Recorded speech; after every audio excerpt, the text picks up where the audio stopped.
Uy, hi guys. So, morning na and then may pasok tayo sa work. It's 6:33. Tingnan nyo naman guys kung gaano kahirap mag-diet dito sa bahay. Boom! Krispy Kreme. Dalawa pa. Wait.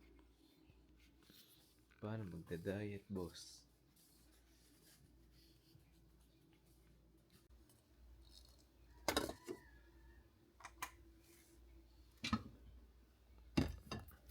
Wow.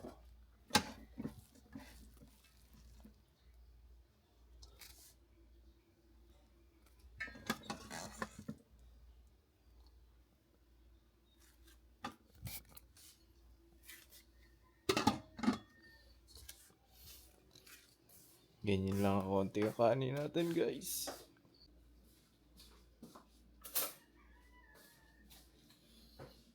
So, usually breakfast ko talaga is 100 grams ng rice tapos dalawang sunny side up egg. Sarap. Sarap boss. Okay, Kuya's food. Protein. Ayan, manok. Bango. So, yan, lulutuin natin yan.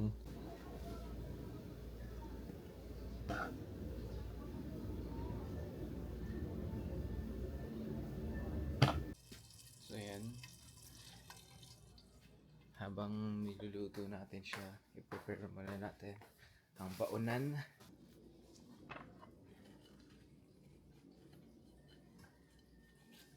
Ay, yung manok.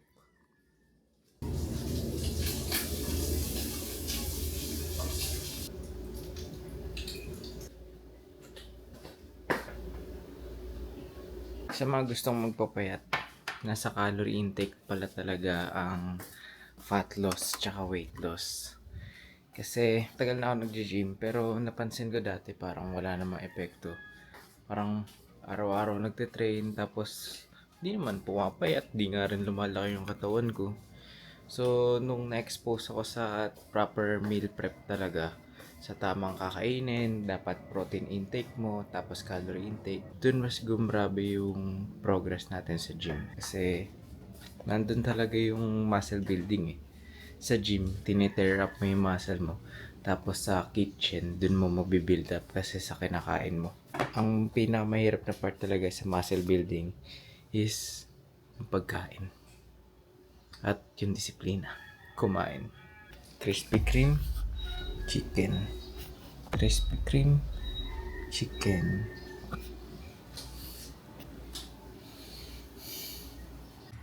Hey, so katatapos lang natin mag-work. And ngayon, dadiretso na tayo sa High Street. Para mag-picture-picture. Hey! Diretso na tayo High Street guys para mag-picture-picture. Gamit na natin yung camera natin. So, dahil rest day natin sa gym, tapos na ng work, gawin naman natin yung mga bagay na hobbies natin. Siyempre, para hindi nakaka-boring yung araw mo. Gawin mo yung mga magpapasaya sa'yo. Diba? Ayos. Sige, kita-kita na lang dun sa sa High Street. Bye.